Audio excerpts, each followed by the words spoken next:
All right, welcome y'all to the Reality or Not podcast with your boy DJ Reality and your boy Brian Clancy from Nothing New Under the Sun. What's good with you, Brian? Hey man, nothing much. I'm just highly blessed and impressed with the life God gave me, man. So I'm running and gunning. What about yourself? Man, I'm feeling pretty good, man. Energy is up. I'm off the drugs. After the surgery, I'm feeling pretty good. I'm out here. I'm doing it. I feel good. So off the prescribed drugs. Oh right? Yeah, the prescribed drugs. Yeah, not the meth or anything like that.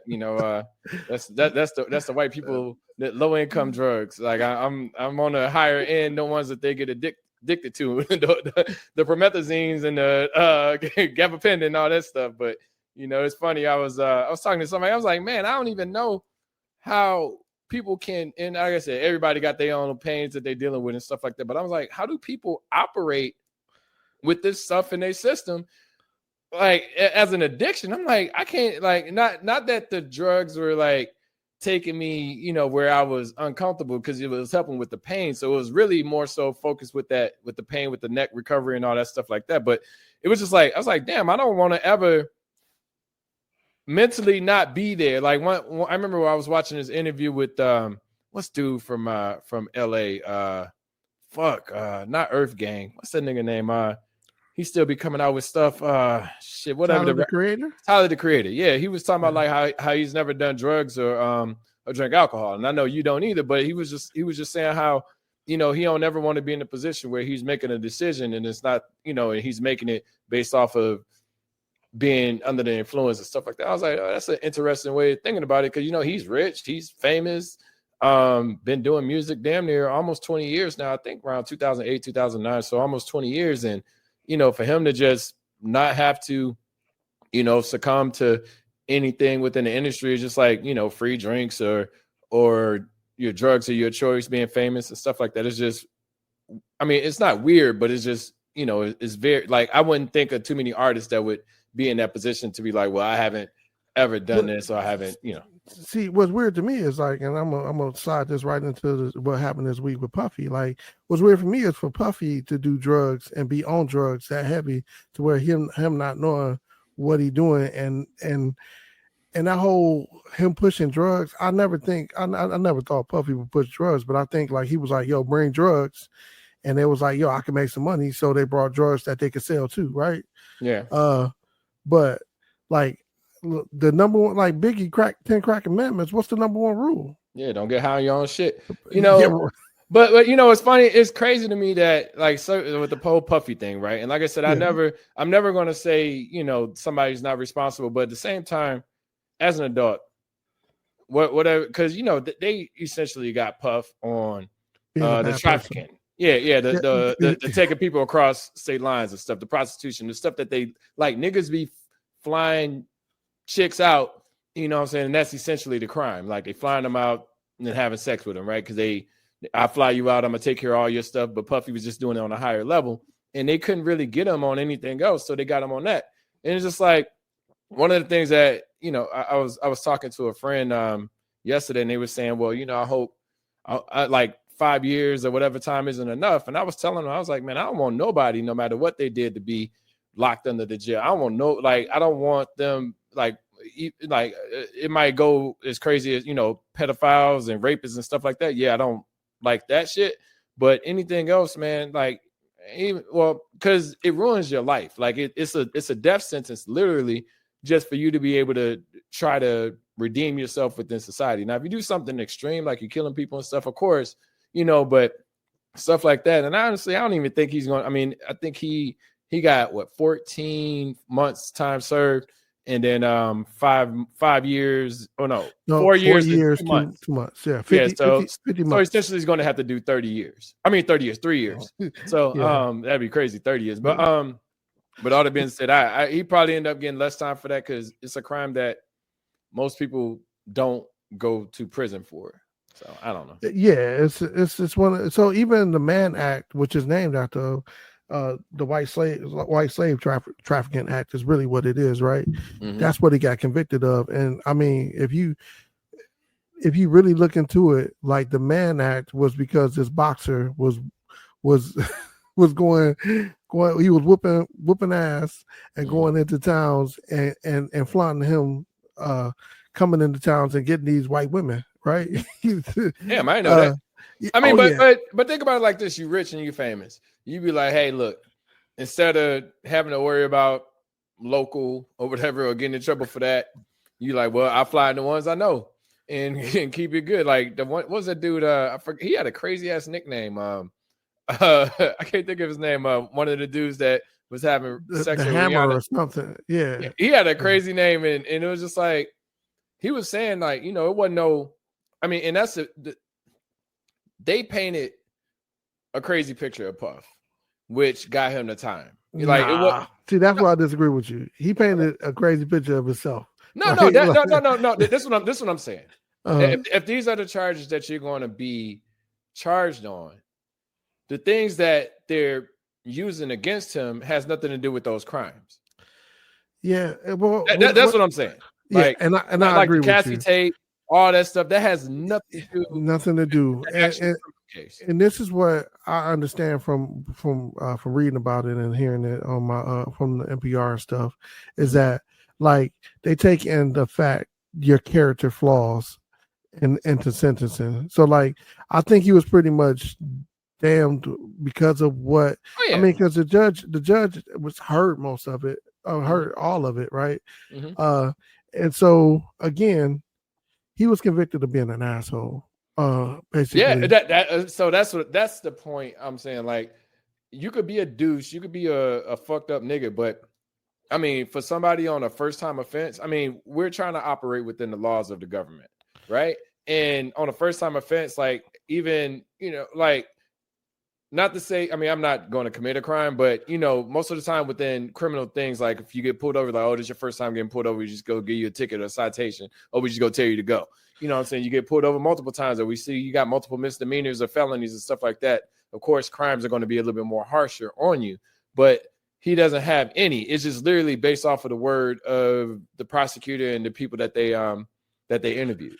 Yeah, but then they also used the other run-ins with the law that he had, and you can go back with the Shine thing and J-Lo thing, or you can go back with the. He didn't get caught. He didn't get accused of that though. That's he was. I mean, they tried.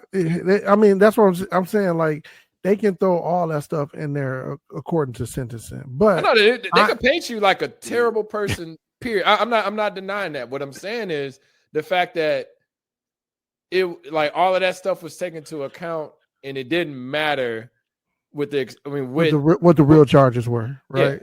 Yeah. What he was actually convicted of. I mean, people talk about like, he's despicable. Da da da. I'm like, he could be a despicable person, but I am of the nature of you. If you feel like you want somebody to be in jail, like you want, and I'm saying this, like I know people be like, yo, people murder people, rape people, and stuff like that. Like those people deserve what they get. But for a person that didn't actually rape anybody or kill anybody, or like for you to be wishing bad on them, and like to me, I don't think that even like to me, if you murder my daughter, let them out. It's cool, let them out. I'll get them. You know what I'm saying? Like, don't worry about it. You know what I'm saying? Like, that's premeditated, Brian. It is. But it's some things you just got to pay for in life, right? Yeah, uh-huh. And Time to Kill. Like Time to Kill. When that shit happened, that movie, I was like, get him. That's just how I felt about it. And granted, I knew if I was in that same situation, and the fact that they got off and all that stuff, I'm like, okay, cool. I mean, they got to get got. I mean, I'm totally with it. You know, but I never wish that on somebody. Like I just don't want nobody. I don't want nobody to. I want people to be able to figure out their life, because technically, if they just imagine somebody gets in, I'll just say some extreme like rape or murder, stuff like that. Somebody gets out on a technicality, they don't. They get out on this technicality. They don't have the ability to get a job, or I want to say go to school, but they can figure out like all that stuff. But they got to put on a resume that, or on a application, hey, I was committed of a felony and all that stuff, which means, and this goes to all level of criminals from like within felonies, that they put that on there. They're not getting an opportunity now what are they going to do? They're going to go back to the felonious things that they were doing before. Like, okay, I got to murder you to eat, or I got to murder you to do this, or I got to rob you to do this, or I got to, this is all I know. You're not giving me the opportunity. Hell, I have a hard time, within the job market, let alone somebody, and I ain't got no felons, what I'm saying? So just imagine what a felon is going through. I can't remember who it was, but he was somebody who we went to school with. But I remember he posted on Facebook, he was like, I finally got my felony removed. And I was like, God damn, like that shit was 20. And the thing is, there's ways to, like, you can get a lawyer, and I think it's maybe $2,000 to $5,000, but they can work on it to get your felony off of your record, or to get it expunged. Back home in Michigan, they got workshops that you can go to, and then they actually are actively doing it. I think Governor Gretchen she initially was a proponent of getting that, because like I have been a victim of not being able to get a job because of my record. That be credit, like you got, and you'd be like, man, I got hired in and they let me go a week later. They was like, hey, you've been to court in this, you working for a credit card company, and you got, I was like, wait, first of all, you know what I'm saying? I'm working for a credit card processing company, but I needed the money to work. So and I've been working the job. So now all of a sudden you're going to change it. But there is a process in Michigan to go through where you can get it without paying a lot of money, and without doing, it is some money, but it's like if you go to one of the workshops, you can get it basically for free. But it's got to be at least 10 years old or something like that. But and it can only be look, you're talking 10 years old, and you still, like, I can't remember who it was. Still paying for it. Yeah. I remember I can't remember. It might have been Latrell Weaver. I can't remember. It was somebody that we went to school with, and they were saying after 14 years, they finally got their felony removed. Oh yeah, I can believe it. And I'm like, God damn. I mean, can you imagine, what I'm saying? But just imagine you come out of prison, you done did 5, 10, 15 years. And then you got another 14 where, I mean, your life is damn near gone. So what are you going to do? Like, right. I can't survive without 6 figures. Like, I mean, it's just like my lifestyle, and I don't even live like an extravagant lifestyle. Like, I can't survive with a home, and hell, I don't even have a car note. You know what I'm saying? Like it's just the home and bills, that I gotta pay to be able to be within a good state to be able to pay my bills. And they're getting offered the lowest jobs. You know what I'm saying? Like, $25,000 a year to $40,000 a year job. Some people ain't even making that. Shoot, I was talking about look, I was talking to my nephew the other day, and I ain't gonna say his name, but I was talking to him the other day, and that nigga told me he was making $400 every 2 weeks. And I'm like, God damn, like nigga, I know this is name. Yes, nigga. Like, I ain't gonna talk about, like, but I'm talking to him, and I'm like, $400. I was like, $400. I was like, that don't even pay my bills. Like my bills are probably like $1,000 to $1,200 a month. That's just certain. I mean, that's not even. I'm telling you, I didn't even do unemployment because all they were talking about giving $500 and some dollars a month. Yeah. I was like, oh, dog. Well, I'm sorry, $1,000 a month. It's too. Yeah, no, it ain't no real money. I mean, don't get me wrong. It could help, but at the same time, it's just like, bro, like that's not even enough. I mean, I'll take that unemployment if I can get it. The only reason I don't get unemployment because I do contract work, so I don't even get unemployment. You know what I'm saying? So like, the bad part about it is I quit the job that was the regular paying job, and I was working a contract job when I got it. But like I said, it wasn't gonna really do a dent anyway. So like it is. I mean, any money can help, nigga. I'll take that little extra $600. Man, but the work you got to do to get to it is the hard part about it, right? Yeah, but it's a little easier. It's a little easier now than what it used to be. I mean, most of it's online. You reporting. Like, I've gotten unemployment in like 2 years ago, and I just had to like say all of the jobs that I was applying for on a weekly basis, and then but it was, like I said, it was $600 every 2 weeks. You know what I'm saying? But I'm just saying, like, that's he was making $400, and I'm like, bro, like, I was like, you got to figure this out. I ain't exposed him anything, like, because I told him this conversation. I mean, we've had this one-on-one conversation, and I was like, yo, you got to figure out what makes sense for you. Like you can entrepreneur all you want, but you got to know what you're entrepreneuring. Like you got to figure out how to get the bag. I was like $800 every 2 weeks. I mean, $800 every month, and your rent is $700. It's like the math ain't mathing. You still got to eat. You still got to drive. You still got to do all of these things. And I was like, yes, be aggressive in the things that you want, but you got to write out a plan on how to do them. You know, and that's sometimes I feel like a lot of people, like even, I mean, I told you with the cert, even though I took the test today and I didn't pass it, I'm going to pass it. But, you know, like I wrote out a plan. I was like, okay, I'll study this. And I wrote out daily plan for like 2 weeks before I took the test today. You know what I'm saying? But, you know, like I was more so let down, but I was looking at the stuff. I was like, oh, this is totally different than what I was, you know, studying. So, yeah, so it wasn't like I was, you know, mad about it. It was just I studied wrong. And I actually went from 2 different sources to figure out like how to get through the cert. And I was like, well, neither one. I mean, it was good practice. I mean, I didn't do terrible, but at the same time, it was stuff on there. I was like, damn, I don't even know this word. You know, like, you know, so now I gotta, you know, make sure like I jotted some stuff down, and I'm gonna retake the test next week. And I mean, we see where it goes. But I'm saying like that, like people don't know how to plan. Like I know how to plan things out. I know how to look at, like, I don't get discouraged. I get more so pissed that I'm like, oh, I didn't do this. All right, now I got to prove you wrong. Now I got to get it. You know what I'm saying? Like, it ain't no, I mean, even if I got to bust another 100, you know what I'm saying, to go ahead and retake it, I was like, yo, I got to get this now. Like, yeah, now I'm pissed. Like, I could have kept, like, I moved the test up. I was going to take the test on Monday. I moved it up to Saturday.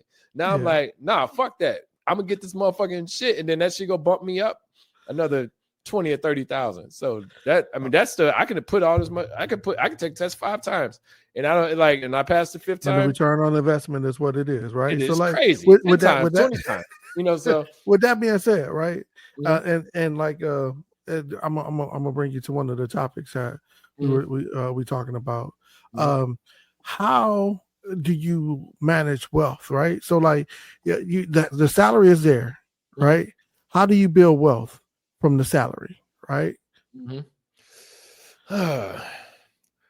Wealth is tricky, right? I mean, because I mean, you could build wealth by owning. You could build wealth by, you know, putting money in certain places and stuff like that. The main thing is being able to hand it off to somebody else, and that's how I see wealth is. I mean, you could be rich and you could be wealthy. Wealthy is a whole different thing. Like LeBron is wealthy. And I mean, I'm saying one of the best players in the game, but LeBron is wealthy. J.R. Ryder is rich. You know what I'm saying? I'm saying that, like, you know, they got a certain amount of money, they didn't do nothing good with it, and they fucked up the bag. Like LeBron has multiple streams of income coming in on a consistent basis, and he'll always have money coming towards him. And maybe he's the extreme case, but of course there's other ones. What's his the dude that had all the Wendy's? I can't think of his name. The guy from Milwaukee. Yeah, he just died recently. Did he die? Yeah, is that why he was in the? Oh, dang. Yeah, he just died. Like it hasn't been no more than 6 months. Yeah. It was between him and Vinny. That was Vinny Johnson got like wealth. Yeah. You know? So, yep. So it's stuff like that. Understanding how to, like, you can splurge, you can do whatever you want with your money, but at the same time, make sure that you're either investing in things or you're putting it away enough where you can get some type of return on it. That's the point that I'm trying to get to, Sean. Like now, you got your 6-figure salary, you got your money coming in. How do you build wealth? That's what I'm saying. Like investing, putting money away, making sure that you're not just splurging. So let's get into the details. Are you maxing out 401k? Are you Look, so it's tricky with 401k. I'll say this, right? Like I remember this company I was working for, they had it when they started lowering it at this point in time. But this company, I still have my 401k with them. But this company, they had a 70%, they have a 7% match on their 401k. And I was like, 7%, you know, so if I match it, that's 14%. And I'm looking at like, shoot, 15%, 14% is going cash free. I mean, tax free, put it away, go to it whenever I want to. And I mentioned this on a podcast, on an earlier podcast, but I was talking to this guy that I was interviewing with, and he was telling me how, and it kind of threw me off, but he was like, so what's your retirement plan? I was like, damn, I'm on that side of the fence, I wouldn't even, and then you got to get to that point. And granted, I started these 401ks, IRAs and all this stuff early. So I'm not like terrible, but at the same time, I need to make sure that I'm still doing it, because a lot of people get money and they spend it. It's like, no, understand how to manage your to be able to save and yet still spend, because you don't necessarily have to. So wait. So you went past it real quick. Save, spend, and invest. What's the difference in those three? Save, spend, and invest. Yes. I mean, of course, invest is you're looking at things to figure out how to get a return on your money. Yeah. Saving is money available. Anything happens, blah, blah, blah, like money available, even if it's in your savings or whatever, however you decide to do it, banking. I don't suggest to keep money in a checking account, but you said savings, invest, and what was the last one? Oh, and spending.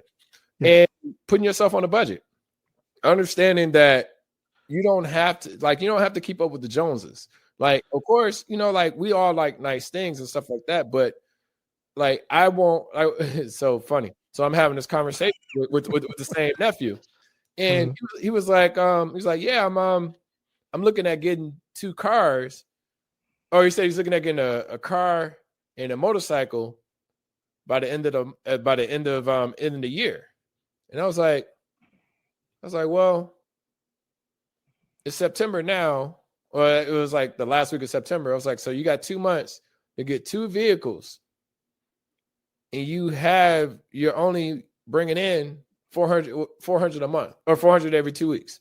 Yeah, make it make sense. How, like, and your rent is $700. Like, I'm trying not to be obtuse with him and just discourage him on things that he can't do. But at the same time, I was like, invest in yourself. Like invest in a way to be able to get more income. Like, I've invested for myself. I've invested directly in myself, whether it's a certification, whether it's the education, anything like that. And I can have a degree and still, like, I know somebody that has a computer science degree, and they were working at Starbucks, and I was just like, why in the fuck are you working at Starbucks? But they've accepted it. I didn't. I'm like, yo, look at this program, you're under this income bracket, you can get this federal program, you can figure out more money that way. They didn't want to do it because they were comfortable. I'm never comfortable. I don't ever want to be in a position. I want to be comfortable when I got 4 or 5 million in the bank, or if not more, and I ain't got to worry about paying my mortgage over like a couple months. So that's the goal. So and the reason why I'm asking you now, I don't want to feel like I'm badgering the witness or whatnot, because like we talked about budgets. You puffying me right now, nigga. No, it's fucking with you. we talk about budgets. We talk about Puffy's in that bitch like, let me out. See, what y'all don't understand is I ain't taking a stand. Like, yeah, I know I'm an asshole. No.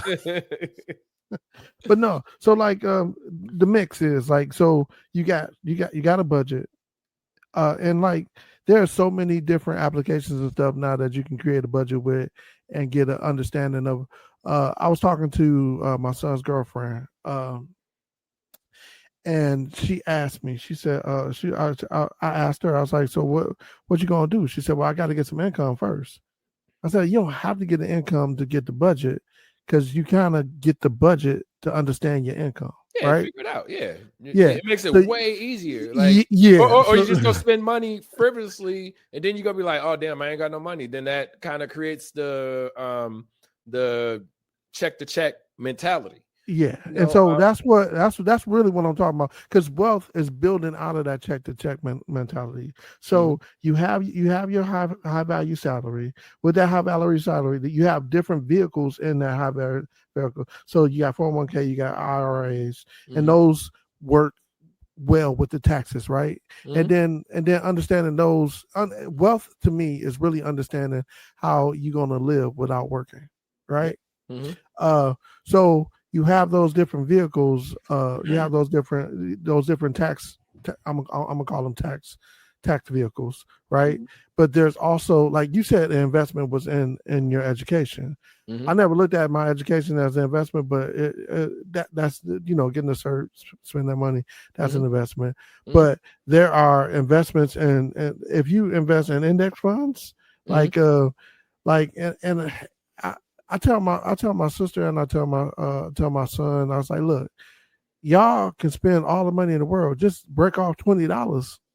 Just break off $20 and put it in a fractional stock game, right? So I got this thing called M1, and they let you buy fractional stock. So every I used to do it every week. I was dropping 25 into one for me, 25 into one for my grandkids, $50. That's it. That has grown since I put it. I think I put maybe $3,000 into it, and it's worth like 17. Now, granted, I was in Tesla at the time, and I did really well at Tesla when it did good. So that's not normal returns. So I don't want people to think that's normal. But it's still investment, though. I mean, however you look at it. I mean, like I told you, even with the education thing, like I go and say, well, what's the market asking for? How could I better myself within the market? So I'm like, well, let me get the PMP. I'm looking because I'm getting turned down for PMP opportunities because it's like PMP required. So I'm like, okay, let me get the PMP. I go up in that scenario I go up 40,000 with the PMP certification. You know what I'm saying? And then I go up another 30,000 with the Salesforce certifications. And it's like, so that part is where it doesn't necessarily have to be like I'm investing in those certs, but I'm investing those things to invest in me to be considered a better candidate than what's out there. Because they're finding ways to exclude you from roles. They'll say, well, you ain't got no college degree, we can't get you in, or you ain't got no degree period, we can't let you in. It's like, just imagine back to the original conversation with the felon, like, of course he didn't have a chance to get the college degree or to get a certificate. I mean, they do have the chance, but they may not have been exposed to it, whatever reason they don't have it. So it's like, well, now you're excluding them, or you're excluding people that's not even felons just because they don't know the way, you know what I'm saying? And one of the topics that you had or that we were going to talk about is the mentoring part, helping them understand, like, there's more than one way to do it. You don't have to just do it strictly this way. You could do it another way. Like this guy I'm mentoring, and I'm telling him, I was like, well, what do you want to do? How do you feel like at the age that you're at that you can achieve whatever you want to get? Is this what you really want to do? Are you doing coding just because coding sounds good? That to me, that was the reason why I asked that question, because we just talked about it yesterday, right? So I was like, yo, he was like, yo, make it make sense. Like, you 52 years old, you want to learn how to code? Get out of here. You know what I'm saying? Like, so because you're behind the 8 ball already. like you're literally, and this is what I said, you're literally competing with the 22-year-old. Hell, you're competing with the 12 to 14-year-old at this point in time. Like they're already coding, like they're already there. So now, I mean, and I hate to say this, they learn way faster than what we learned. Like, I mean, it's 2 and 4-year-olds that was doing it's way more than what I was doing at 18. Yeah, it's second nature to them. And that kind of brings us into the next topic. Like, but wait, before I go into that, I just want to say I'm not telling people to invest in the stock market. Don't invest in the stock market because I did. All of this is a risk. The stock market is not the only thing I invest in. I have invested in digital currency. I have invested in I've got property that I'm invested in. I've got I kind of run the gamut of different investments. I think the main thing is research what you would like to invest in before you do it. Don't just be like, oh, well, I'm gonna invest in this just because it's the popular thing, or I'm gonna do Coinbase or any of these things that's out there. I'm just saying, look at the margin, look at what makes sense, look at the numbers. Like you have, and the one thing that bothers me the most is the fact that you have to, like, I don't like when people ask me questions that you can Google. And I'm saying that, like, Like, so what should I invest in? Look, nigga, like you got the option. Like, but you can literally ask ChatGPT at this point in time, like, what's the best thing to invest in this week? And it could be up and down, but you know, like you literally have the option. They're not sponsored, so we ain't gonna. You can Google and ChatGPT are not sponsored, so like, they need to be sponsored. Nigga, Alta Vista, GeoCities, that bitch, or Ask Jeeves. I don't know, like do something. I think a lot of the reasons why they ask people those questions instead of just asking ChatGPT is because game is game. You know what I'm saying? And if you somebody that they trust, that you can put them on the path to say, okay, well, if I was you, I would check out this, that. You know what I'm saying? And that's one of the reasons why I wanted to make sure I told people don't invest in, because the stock market could be a Ponzi scheme. The thing is, when you tell them to do this, I'm gonna send you this video. This is video with Ice-T. And Ice-T is talking about taking people to the airport. And he was like, this is how you make somebody else's problem your problem. Where if you agree to take somebody if somebody asks you to pick them up from the air or take them to the airport, you take them, you get ready to take them to the airport. If you late, then they mad at you for being late. And it's like you made somebody else's problem your problem.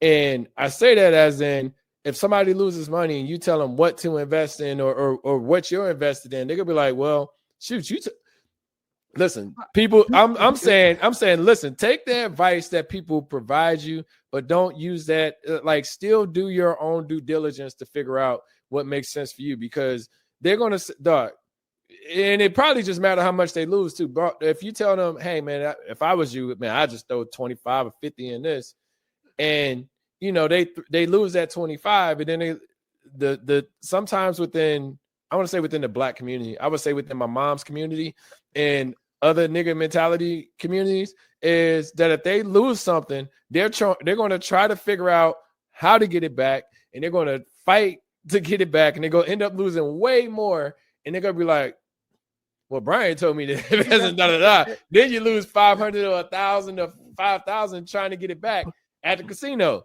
But that's a game. And see, here's the problem that I have. Like, because like she was saying that she was watching TikTok videos of people working with credit. Now, I have been in the credit game for a very long time. Me and credit, they made a lot of money together. Okay. Mm-hmm. But if you listen to these experts on TikTok that you don't know if they really, you don't see, here's the thing. When people search and they looking up stuff, you don't know, like you come to me with questions, you should be able to question why I'm doing something. So if I say, yeah, I'm invested in the SPA, right? And the SPX, right? Mm-hmm. It like, why am I investing in it? Because it's an index fund and it's been tried and true. Most of the time it's up 10% a year. If I'm looking to make at least 10% a year, then I see that they have a track record of doing it. Mm-hmm. When they don't have a track record of doing it, I won't do it. You know what I'm saying? But that's the safe money bet, right? Mm-hmm. Now, what people will do is people will want to blame you for everything, right? Mm-hmm. And I was telling this story. I was like, look, a woman asks you, hey, how I look in this dress, right? You already know how the hell you look in a dress. You know what I'm saying? You know if you looking making your problem.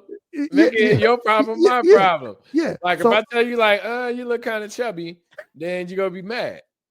Yeah. But I'm telling you honest. But like, if you go out the house, opinion, if you go out the house and some girls like, oh girl, you putting on a little weight. Well, hey, if you knew that, why you let me wear it? So I was like, what you ask me for? I don't like giving advice. Look, I like giving solicited advice, and I'll say that as in, like, if somebody asks me something, hey, what did you do? And I'll tell you how I did it. But you know, like I said, one of the cats I'm mentoring, you know, I was telling him, you know, even from the certs and all that stuff, I was like, well, I'm working on this cert right now, you know what I'm saying? But this is one that I'm considering moving forward. But at that, I'm not going to tell you, hey, this cert is going to get you an extra $20,000, $30,000, $40,000. I was like, it's just going to get you to look. Everything else, you got to prove yourself on top of that. Like, I literally got to, you know, even though I didn't get the cert today, I still got to go talk about this on Monday in the interview. You know what I'm saying? I still got to, you know, I still know the stuff, but, you know, I just didn't get that cert that day. It's not like the cert is going to define me or anything like that. But you can't get the cert and then still talk to it is a problem. Like if this isn't, don't just be getting stuff. And if that's something that you're not invested in, everything I've done cert wise, experience wise, is within my career somehow, some way. You know what I'm saying? You told me yesterday, you was like, I don't like coding, so why would I get a coding certificate, right? So again, like it's got to make sense to you. Yep. You are adding certs to your pocket. When somebody else does it, if I add the same cert, it doesn't add the same value to me. It doesn't get value. So I got to take that into it. But anything that I specialize in this world, I'm gonna tell you, if you get really good at anything, you can make money. If you get really good at any specific thing, you can make money. I did not know that I wish I could be a TikTok person or a Twitch person. I wish I'm pretty good at video games. I ain't like when I look at how good I'm at it, I'm like, I'm not as good as this dude on Twitch or these guys. Like, I can't beat Mario in less than 10 minutes. I can't. Like, it's gonna take me a smooth hour. 10 minutes. Who the heck? Duh. I was watching one video. I'm like, God damn, he was literally running.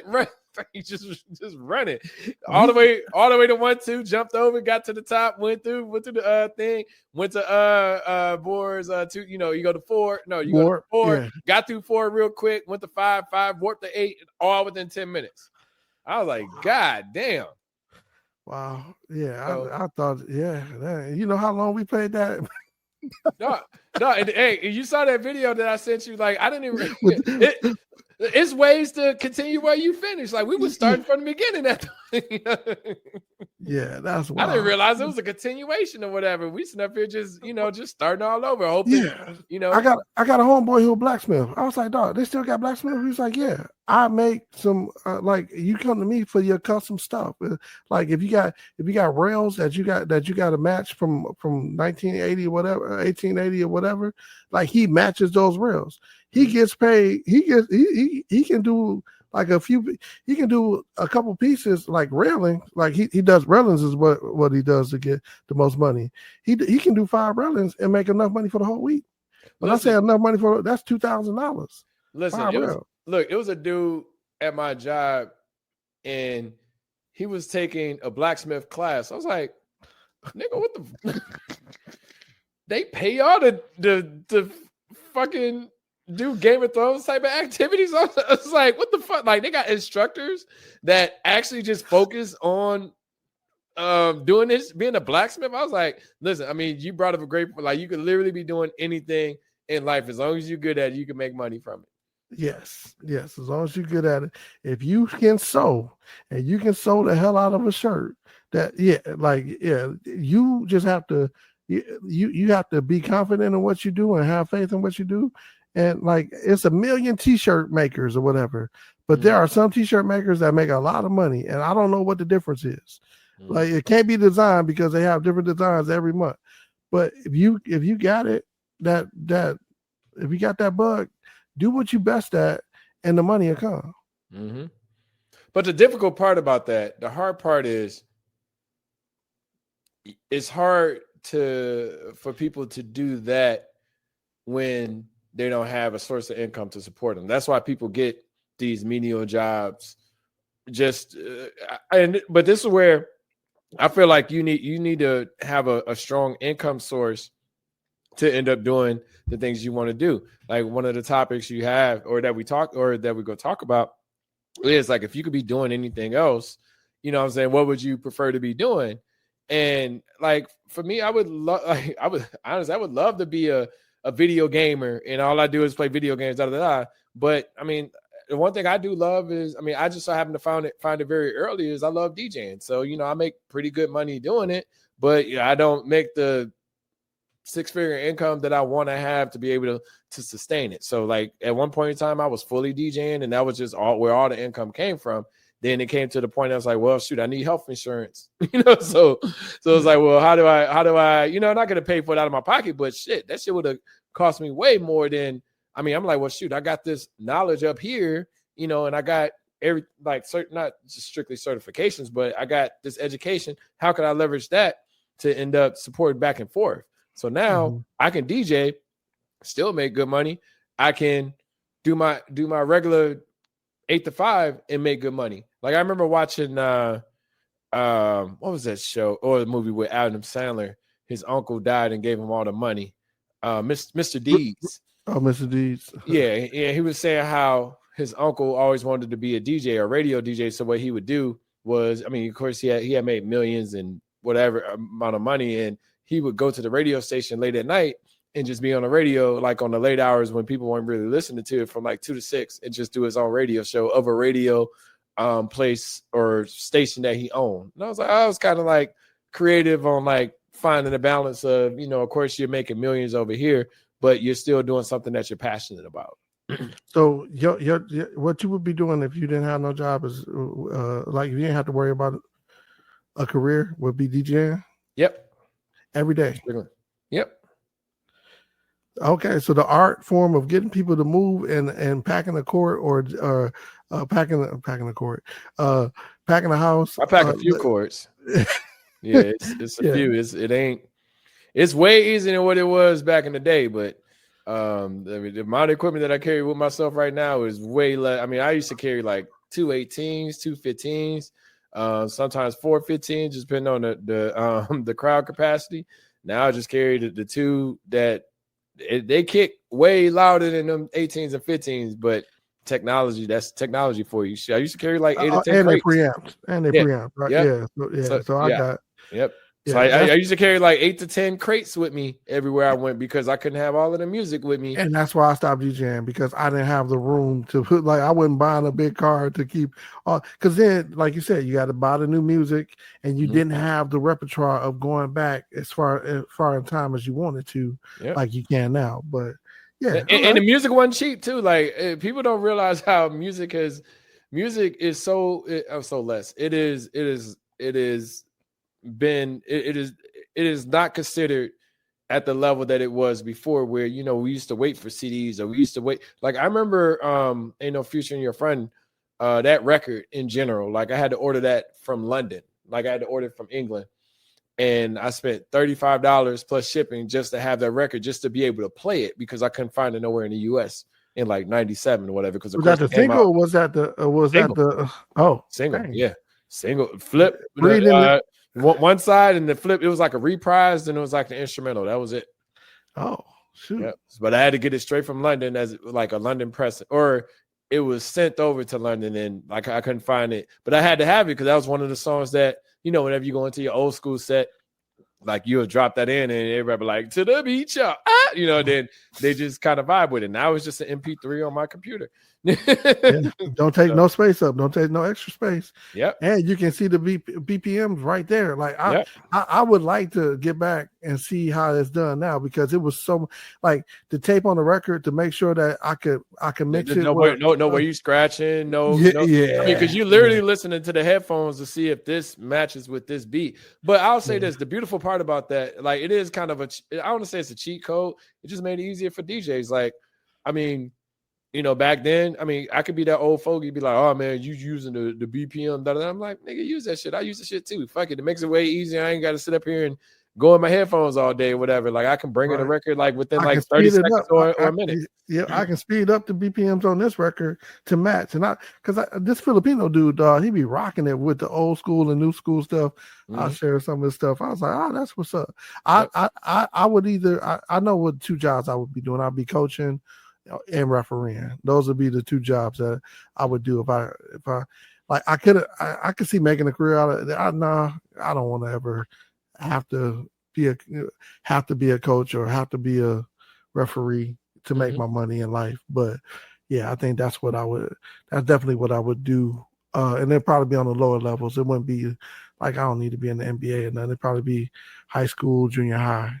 Yeah. See, I would love to continue mentoring. I do like that, if I can do that full time and not have to worry about money and stuff like that. Now, I really do think that the experience that I've had within my life, it's a lot that's up here, and I probably only given away. And it's not like I hold it or anything like that, but I'm just saying, for the individuals that I talk to, I probably only given maybe 5-10% a game. But some people want the game, some people don't. Like, I mean, one, like I told you with the one, not the this nephew, but with the other nephew, I mean, I gave him so much game, and like I said, he's in prison for 30 years. You know, it's like kind of like waste the game. I was like, yo, don't do this. Yo, focus on this. Yo, if you're gonna do this, then do it like this rather than this route. You know, like man, I would say that's been my lesson since in this last 6-8 months. Like, because I have tried to with my kids, even with other people, you know, give them the game, but you can't want it more than they do, right? So like, yeah, and right now the focus is like I let other people skew me off my course because I'm trying to look out for them and trying to show them the way forward. But I'm cutting everybody off, nigga. Like I didn't pass the cert, nigga. I am going to be locked the fuck down for this next week, just locked in on like on that shit. Just so I mean, it wasn't like nobody was slowing me up, but at the same time, I try not to put that on other people. But at the same time, there could be distractions where I'm like, okay, well, shoot, I'm looking at this text. Okay, now I'm responding. Or now I'm doing it. I'm like, no, I'm just really locking in. And I mean, because I get like tunnel vision. I only need to do it not once. I'm getting like multiple certs over the next course of the next 2 months. But it's like when I lock in, you can't tell me nothing. Like, I mean, of course, like I said, when I took this test, it was a little different a lot different than what I expected it to be. So, and I had taken, you know, the test before, and I was like, wait a minute, these practice tests ain't really, and I kind of knew it a little bit, but I was like, this practice test ain't like the test, because it's not like giving a scenario based questions. It's just asking me the definitions. And I can definition you to death, but I need the scenario things to make me think, you know, so. Yeah. Just so going back to that last, going back to the mentoring thing, what do you get out of mentoring? I like to see success or progress. It don't necessarily have to be success. I like to see progress. Like I mentioned this before on a podcast, but it was a time I had referred, you know, a few people, you know, whether it was, like I think I told you, I talked about it earlier, but I talked about the federal program, the WIOA program, that if you don't have any income, they'll pay for your certs, you know. And I remember referring someone to that, and I said, it's not my program. I don't make no money off of it. You know, I don't care. I just want to make sure that, hell, if they go pay for it, they go pay for your classes. Because I've never taken a class and gotten only class I've taken is I took a safety class, but then after you take the safety class, what you take, but for POPM, a product owner, product manager, like when you take the class, the test is included in it. So I had to take the test right after I took the class, but I had to pay for it out of my pocket. And I'm like, yo, like this program go pay for it for you. Why not do it? You know, they give you up to $10,000 to take a boot camp, I didn't get a boot camp for PMP. I didn't get a boot camp for any of my Salesforce stuff. I didn't get no boot camp for the CSPO certification. Like I'm giving them, I'm like, yo, if you do this, and then that person refused to do it. And I was like, okay, well, but then mind you, 3 other people that I knew that I referred to it did it. And they all got their PMPs. 2 of them got their PMPs, and 1 of them got their CAPM. And it's like, I get that gratification. I was like, yo, like, cause some people feel like you're the competition. I was like, yo, you're not my competition. Like, we're not applying for the same jobs. And some people automatically be like, well, you got a PMP, now we competing for the same jobs. No, because I'm not even thinking about you within the roles. I'm thinking about myself and what I need to do to make myself look that much better. Honestly, if we apply for the same job and you got it, more power to you. You know what I'm saying? Like, because I would like you to be in the role than neither one of us getting it. You know? Yeah, I'm gonna go back to what Jay-Z said. You know, what's better than 1 millionaire? 2? Right? Yeah. So like we can all eat. We can all get money. Like, look, it's the crabs in a barrel thing that really bothers me. It's like people only feel like only I can eat, and if I'm eating, if you're trying to eat, then you're taking off my plate. And now I don't feel like that. It's like, no, I don't subscribe to that. I mean, it's more than one way. Like, Again, Get your I'm gonna money. go back to the LeBron method, right? LeBron put people in position to win. He's like, oh, you good at this, you good at this, you good at brokering deals, you good at getting media and video, and like you good at this. So he put his boys in position. No, it's no reason why we should know who Maverick Carter is, but we know who he is because of LeBron, and LeBron has put his boys on. You know what I'm saying? That's dope. Or Rich Paul, right? Yeah, Rich Paul too. You know, like it's no reason why. Like, I mean, they're not successful just because of LeBron. They're successful for the position that LeBron put them in and what they were able to do with that position. You know what I'm saying? Clutch Sports is one of the biggest representatives of athletes now in the NBA. You know, so they made a rule just for Clutch Sports. Just for Rich Paul, which is great. Oh, you got to have a degree and all. I was like, that's crazy to me, you know. Or you got to have a degree or a certain license. It was a degree. It was a degree, and then like I hire people with degrees, and you know what I'm saying. Like, and I have taken that road. You know what I'm saying. Like, I got people that work for me that have degrees. You know what I'm saying. So like, but at the end of the day, I think mentorship gives you the opportunity to say, like we were talking about going back home to Muskegon or whatever. One of the things why I'm stuck on Muskegon is because I was one of them kids in Muskegon that seen everybody the people that I seen get paid left and never came back. You know what I'm saying?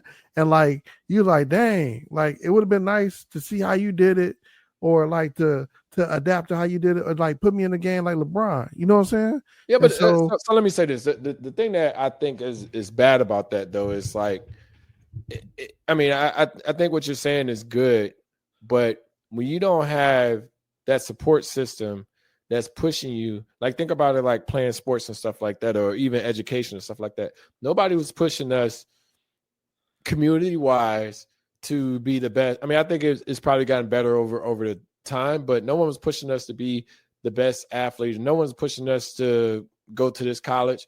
Hell, I mean, I went to Michigan State just off of you went to GMI or Kettering or whatever, and I think you were self-driven. I mean, of course, it was, family and da-da-da-da, but when nobody's it was self-driven. When nobody's saying, like, we was out there, like, we was out there fighting for our lives, trying to figure out our next step. So I get why some people leave, and because it's like you go back now, like say for example, if you start a restaurant or any type of business, people go be like, why he starting a business?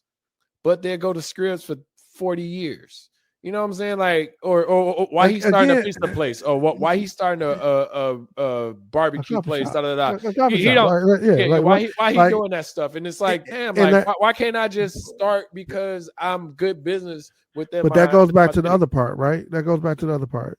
Doing what you do and believing in yourself. Like I know, like when you said, people get a job to get through. I remember it was a skateboard dude.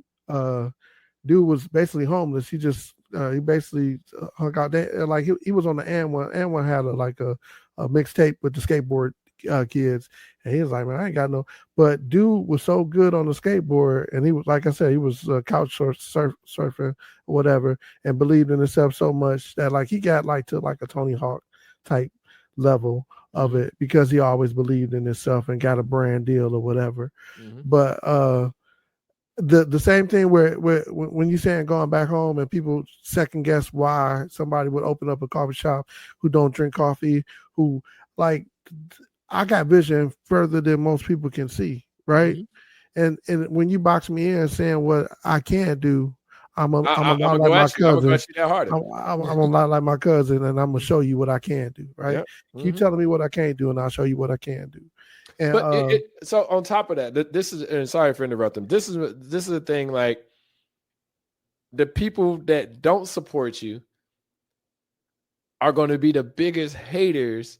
On like, oh well, I mean, not to make it a race thing or anything like that, but only white people go there. Oh, only uppity black people go there. Like people find reasons to discount you, and not to say that it's just within the hometown, but I just feel like a lot of like, hell, you can say the family reunion, you can say the class reunion. People gonna be like, oh, what did they go do with the money? Or, or like, where's this money going? Da da da. It's like, well, shoot, this ain't going. I mean, hell, bro, I've been hit by my mom. Like, I'm like, yo, like, what, like, really, like, like when I'm having a family reunion, I'm trying to get everybody together, and I'm busting out my pockets. I'm living in Chicago, you know what I'm saying, and you doing stuff like getting your own T-shirts made and stuff like. So it's like it's from all levels. Like it's from family, it's from friends. It's like that. Like I had a cousin that I ain't gonna say his name on the thing because he's your cousin too. But he was like, I can't afford to pay for the family reunion. And I'm like, bro, the shirt is $25. Like, we're feeding you. I'm providing liquor. Just say it. You can't be that broke. Just say it. You can't be that broke. You ain't got $20, bro. I'm paying for the building. Right. Just say it. Just say it. No, there's no reason you can't have. Nigga, your uncle is having a fish fry. I'm giving him money to do the fish fry. You know what I'm saying? And then he's coming out of his pocket. I mean, we all try to pull it together to make sure that, nobody had to really come out their pocket. So, we just try. And I've heard family reunions been way higher than that, but we was just doing $25. You got a shirt and you got the food. You didn't have to worry about eating the whole weekend. Yeah. And people's like, oh, I can't do it. And I'm like, wait a minute. I see you at the bar. I see you doing these things. Like a drink probably costs you like a $10, $15. But you know what, though, Sean? I'm asking you $25 for the whole weekend for family. Those people eventually become your biggest cheerleaders, right? Because I've had those people say, hey, Brian ain't gonna be shit. Oh shoot, look at what he did. Oh, that boy did this. You know what I'm saying? Like it's crazy how I flipped, and you the best thing smoking. Sort of nigga. Like nigga, it was a nigga at every fucking event for the 30-year reunion, and that nigga said, I'm not paying directly to my face. And I was like, man, give Brian the money. Like, why is this a thing? You are literally at every event. Yeah. Yeah. I ain't gonna say the nigga name, but I'm saying you're literally Mr. Cavan is at every fucking event. And you talking about I'm not gonna pay because I just got married. I'm like, nigga, what the fuck? Like shit, nigga, I drove with a motherfucker. I just had neck surgery, nigga, with a bunch of equipment. You know what I'm saying? Just trying to make sure that this shit pop. You know what I'm saying? Like I'm driving hurt. You know what I'm saying? And like I said, I ain't trying to big myself up or anything like that because I do what I want to do. But at the same time, I'm sitting up here like, nigga, I could have easily just said, man, forget that. I'm just gonna chill in Atlanta because I don't feel like burning through the money and da da da. I was like, nah, nigga, like this, like I came out my pocket to spend for this. I was like, I want it to be successful. I don't want the stuff to be be bad. I want to spend like $150 on fucking Sunday just because we said we was gonna have hamburgers and stuff, even though we had all of the leftover food. I was like, fuck it, man. Like let me grill some burgers and shit and we'll figure it out. So yeah, man. But like I said, he will be your biggest supporter. I fuck with him. I mean, he's a cool dude. But no, I'm saying, but on that money tip, bro, like we try to figure out somebody. As soon as they put you in the newspaper, as soon as you get like they give you an award, that nigga is gonna be the first person. I know that nigga. Congratulate you. Right. Man, that's how you do. That's how you do that's when you know you made it. Hate go hate. That's when you know you made it. When the nigga that was just talking about you, nigga that was just saying, oh, he ain't all that. Like I don't see this or whatever. But they got to give it up to you. And, I smile. I mean, I respect. Look, I look at it like this, right? And it's kind of like not from a Bible perspective, but just from a like, if I got it, I'm gonna give it. And I don't, like I said, I ain't gonna trip on it. It's just like the one thing that just didn't sit well with me was he's like, well, shoot, I ain't gonna pay.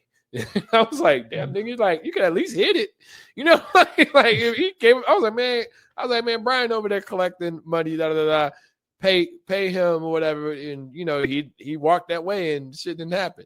But what I'm saying is like, don't tell me you ain't like at least try to be sneaky about it if you ain't gonna do it. Yeah, same shit with a motherfucker talking about they ain't gonna show up. But I want to go into this because we already talked about it. But shit, if your ass wanted us to be a part of this whole shit, and then your ass ain't gonna show up to the motherfucker, like what kind of shit is that? You know what I'm saying? Like it's the people like that, like they ain't gonna like you forever. She ain't gonna never support you. Man, everything you do, Brian, listen, I still support her. I still support her group. You could be a mayor. Fuck all that, nigga. You could be mayor. You could be running for mayor. You know what's gonna happen? You could be running against one of the biggest drug dealers in the world, and she could be like, I don't like that Brian. And he talked about me, da da da da. And that's gonna be, and she gonna vote for him out of spite. Man, that's all in her head. She gonna vote for me. I'm a half full person, man. She'll turn it around, man. One of these days she gonna realize what it is. What Cardi say? I live I live rent free. I got condos in that bitch head. Like, yeah, she gonna always have that in her head about you, and you live in her head rent free. And she ain't gonna never support you. Yeah, but it's like that with a lot of other people too. Like I didn't realize how many people you turn off by being a good person. So like you turn off people by being honest. Yeah. And that's the crazy part. Like you being straight up, like, nah, I ain't doing that shit. Oh, I'm gonna do it like this, or this is how it should be done, or how can we do it better? Because the way that it's being done right now is not what's up. And we get into the deadline of having to figure this out for an event.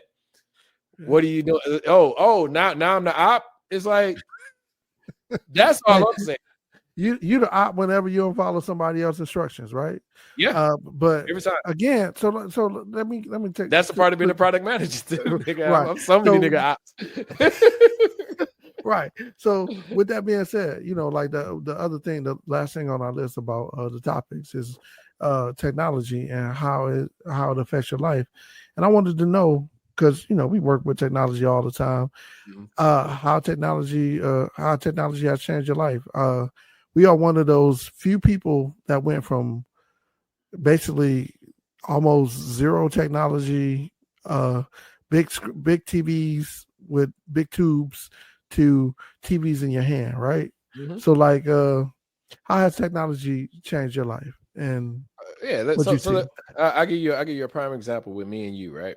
Mm-hmm. So I remember we was trying to figure out the whole GMI stuff, and I didn't have a resume. And I remember being at your house trying to write a resume on a dot matrix computer and print it out. I remember this vividly, in the basement, trying to get this printout of a resume. It was probably a smooth 3 pages already. And I had 3 pages worth of resume shit, but I was trying, but the fact that now, like moving forward, you can have, you say we ain't getting paid for them or sponsored by them, but you can have one of these AI driven platforms write your resume for you. Hell, I do it all the time in interviewing right now. I'm like, I use it, and this is a dope part. Like a lot of people have to start doing this, because I don't like people. And this is why I tell people, like, I could lead you to the well, but I can't make you drink type of people. But you say, hey, I ain't got no resume.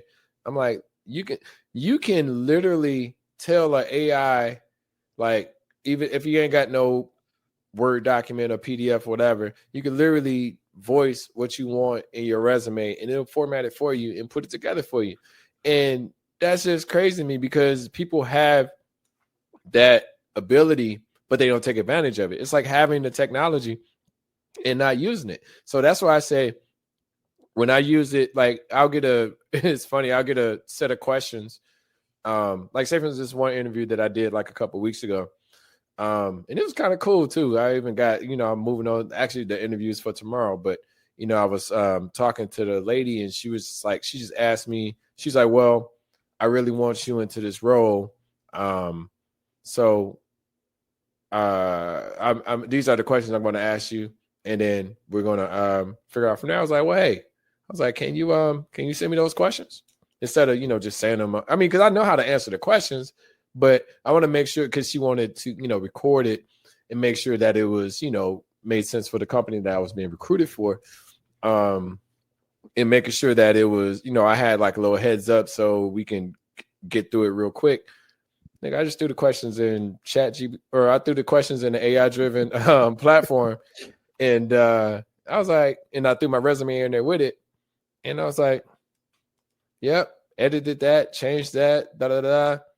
And, when we did it, I didn't necessarily like read the script, you know what I'm saying? Like it just gave me an idea of how I need to answer the questions versus talking around it or not giving an answer. Cause sometimes you can say shit and you're trying to impress them so much within the interview process that you end up giving them, you end up giving them 40% or 60% of the answer where you could have easily said, I did this, boo, boo, boo. Like, little simple things like, I don't know, like the STAR method, right? So situation, task, actions, and result. You know what I'm saying? Like being straight to like, this is what I did. This is what I had to do to be able to get it done. This is how we ended up getting it done. This is what we did. And this is the results of what we was able to get completed. So it's just like little things like that can get you further along within society in general. It's like, it's no reason why no one should have a resume or no one should be able to, I don't know, figure out things, because you can easily use one of these AI-driven platforms or just search engines to be able to find the answer. It's this website, and I'm gonna say the website because I love it to death, but it's this website. It's titled letmegooglethat.com. letmegooglethatforyou.com. And what it does is it takes you to Google, it puts what you said in it, then it puts an arrow, then it searches for you, then it sends you back all of the results. So if somebody asks me the question, it feels assholish, and it probably is, but I'll go ahead and send them the Let Me Google That link back to them so they can understand next time. Just Google that shit and don't ask me a Googleable question. All right. The other part of the technology piece is like, we wouldn't be able to do this podcast. We wouldn't be able to save these archives as eloquently as we do. We wouldn't be able to. And I'm gonna let you jump. And you brought up a great point. I did a podcast in 2014. I was having issues trying to figure out how to upload it, how to get my images the right size. I quit. I gave up. I said, fuck it, I'll get back to it. And it took me damn near 10 years to get that back. And now I can just do everything within like 5. I mean, I do some edits, but I can do everything within like 15 to 20 minutes in going live and all that stuff. And but go back to your point. I didn't even think about the podcast thing, but it makes it way easier, to set up. I have a podcast set up. I mean, a podcast space set up in my crib, so. Yeah. So it's a beautiful thing. It's definitely sped a lot of things up, but it's also, those human pieces of the space that we used to have, like, I think is kind of blurred the lines in between work and not work and then driven. Like, if you're a driven person like me, you can be working basically 18 hours a day, right? Mm-hmm. I probably could say 20 and sleep 4 and be right back up at it. But that technology moves things forward, but the pieces between the technology is where I think we really, because technology is supposed to save our time, but if we're saving time to write more technology, then we kind of get to the point where we have more time to do more, to do more. You know what I'm saying? Yeah. And so that's that drawback that I see. But it's funny. I'm not gonna say what it was, but it was a situation, and this is where technology can kind of bite you in the ass. But like, I heard about like this company, the little jiggler thing, the little how you can have it jiggle your mouse. Yeah. Like, the technology of it, from the cybersecurity, I had heard about, a company that had to let a lot of people go because of they were using that technology. So it could be painful too. It could hurt you. Because I bought, I remember when we were talking before, and I asked you, where'd you get the little mouse thing from? Mm-hmm. And I bought one for our aunt, you know what I'm saying? But she just didn't like the way it worked. So but the thing was, there was, the people that were, using it within the company, they were plugging the USB into the actual, rather than just plug having into a plug. Yeah. So the software, whatever they were using, got them caught up with the cybersecurity shit. Yeah. So yeah. Well, I mean, it's definitely made scams easier too. So you get a text when somebody says I just got a text from Coinbase that somebody had gotten to my Bitcoin from Canada. And I looked and I was like, oh, this ain't Coinbase. I could tell from Coinbase headquarters or whatever. But they got other numbers, but I was like, it don't look right. So I called them. I said, hey, what's up? And it's like, oh yeah, we're security. We got such and such. Did you just log into? I was like, I don't even have a Coinbase account. It's like, you sure? I was like, I had one, but I said I ain't got one, motherfucker. I said, I don't have anything in it. Right? He said, well, how much did you? I said, I moved it to a digital wallet because I got my digital wallet, right? So I was like, I don't got nothing in my Coinbase, but if they got into it, I would like to see because I got the other digital currencies or whatever. And he was like, well, I'm head of security here. And if you just, and I was like, you know what? You can't be head of security. Head of security would never answer the phone at Coinbase. It's a $35 billion company. And I'm sure head of security is not answering. You know what's funny? I didn't even think about you saying that, but I mean, I'm thinking about it now. It's like head of security would not be talking to you. Would not be talking to me. You trying to get somebody, grandma, whatever, who bought some Bitcoin and just was kind of worried about it. So yeah, you can get off my phone. But listen, within technology, that's where you got to be. Like, that's why I don't really like, say for instance, my mom, I don't like her getting involved with technology to an extent, just because she would be like if she get a text, something like that, like, hey, you can earn $500 in 2 minutes. Her ass is on like, well, shit, how can I earn $500? It's like a rabbit hole that she, not to say that, she's go throw. I mean, she'll ask at this point, but she was like, I'm pretty sure she's gotten scammed somehow, you know what I'm saying, and hasn't told us. I mean, they used to do it by saying, you got a virus on your computer, and then my mom, she was like, I still get emails for that. Microsoft called me and they told me that I had a virus on, and I was like, really? And so they actually called me one time, and I'm all for the shits, right? I'm all for the shits. It's like, okay, oh, you got my PC got a virus on it? Which one? The Windows one. I said, okay, which one? Which Windows?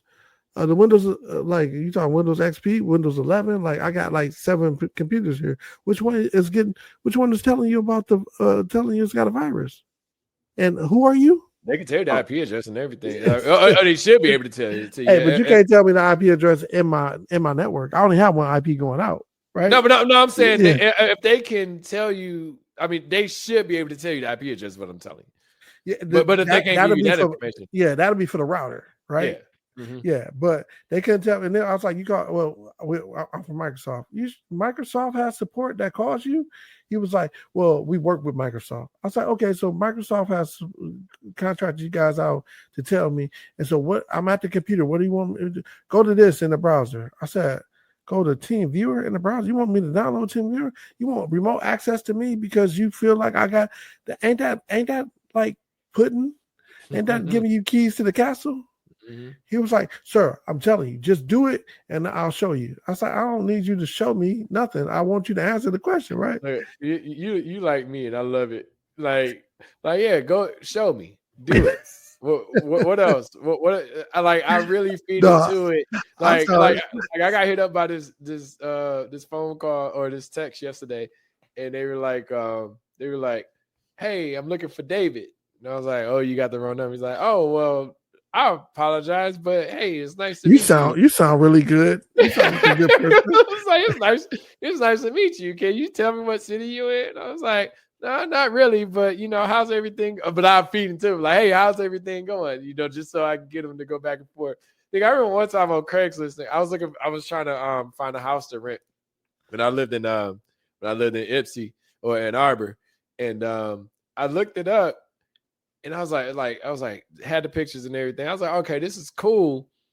And then, I started emailing them about it, and I emailed them, and they what they say. They said, well, yeah, you could just send over the I mean, of course, it's a bunch of back and forth, but like, hey, you can send over the deposit in the first month, and we'll send you the keys. And I was like, well, can I come see? It's like, yeah, we could schedule some time, but they would never schedule the time. So then, of course, it has the address on there. So I go to the address, and there ain't no house there, And I'd asked my coworker. I was like, "Hey, does this seem real?" She's like, "It sounds kind of iffy, So, but I literally went to the address in Ann Arbor, and it was a house here, and there was a house there, and then in the middle was where that address was at with nothing. Gone. I mean, so I you gotta respect it, and they had some MacBooks on Twitter, and the dude was like, "Yeah, I got them for $700. Hit me." And I'm like, "Your mom, I want a deal." I was like, "That's a MacBook, okay." I was like, "Okay, he said send me $300 now. I'll send it to you, and then you can give me the other $400." That's it. That's a wrap. I said, "Oh, so you want me to send you the money now? Don't send it all to me. You can just send me $300. So that means we trust each other, right?" Mm-hmm. I was like, "Nah, buddy. Where you at?" Yeah, I almost got caught up in what you call it, pyramid schemes or whatever. Like, oh, if you do this and you sell this, you can make a lot of money. And I was like, it just don't sound, it just don't sound right. Like, scammers, like something the scammer is going to say, and this, you say with the technology, they've gotten better. Yeah. I can see my mom getting scammed if she doesn't have an email address, but she uses my email address whenever, so I get the scam emails that, I'm pretty sure that she could have, like you said, you got a virus, you need to call this or or hell, I mean, I got one. I'm like, damn, these niggas in the mail. Like, nigga, I got a letter that said I had a ticket in the city, and I'm like, wait a minute, I haven't been to that. Like, I haven't been to that city in like it said I had a ticket in Chicago, and I haven't been back to Chicago. I don't know how long, like at least 2 or 3 years. And it said I had a ticket, and you just got to pay it. And I'm thinking, I was like, well, shoot, I guess I should just go ahead and pay. And then I'm like, hold on, wait. What's that URL? Chicago.illinois.somebody.com .ev.com. I'm like, so it's like, I put like this. I haven't been scammed yet, but I'm hoping that it don't ever happen. Man, they getting better because like I used to know because like they would say if it was $100, they'd do 100 and put the dollar sign behind it. Now all these young people do the same thing, so I'll be like, that's a wash. That used to be the Nigerian people, because I'd be like, hey, we don't do it like that, right? But yeah, it's a wash. But man, that the good old days of having to sell snake oil to you, you're like, hey, this is clearly all you up. It'll get now. What was that? What was that? Amway back in the day, I think. I remember Duke. Louis. I'm like, nigga, like, this don't make any sense, bro. Like, I don't order all your tissue from here, and then you be good. No, that tissue is like $4 more than everybody else. I just give you $1 instead of how old were we? Like, I was being pitched young as fuck. Like, nigga, I'm trying to think how. If it was like, if you get into it early, then you good, right? Yeah. No, but I'm saying, like, Lewis, I'm trying to think. Like, was he staying? Because we went to those people's house, right? I'm trying to think if he was staying at, like, was this is definitely he was staying with y'all. So this was a Leahy thing, but I'm just like, I mean, but we was junior high, if anything, you know what I'm saying? Like, because he graduated, like he was a senior when we were fresh or ninth grade, because we was at Bunker. But I'm like, damn, this nigga he was 92.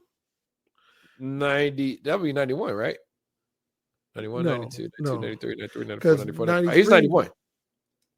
Yeah, so he graduated before when we was in 8th grade. Nah, 91. It'd be because it'd be class of 90. So 91, 92, 92, 93, 93, 94. 94, 95. Oh, no, yeah, that's right? No, did I skip one? 91 to 92, 92 to 93, 93 to 94, 94 to 95. Yeah, so he's 92. Yeah. So, because Lance was 93. I guess they had because Lance and Sean was in the same classes. No, not Lance. Lance is Louis' brother, twin brother. Yeah, but for some reason, him and LaShonda was in the same classes. Really? Yeah. So I don't know if they put him. Because Lance didn't graduate. Because he got that. No, murder. He went to jail before. Yeah, he didn't get no murder. He got.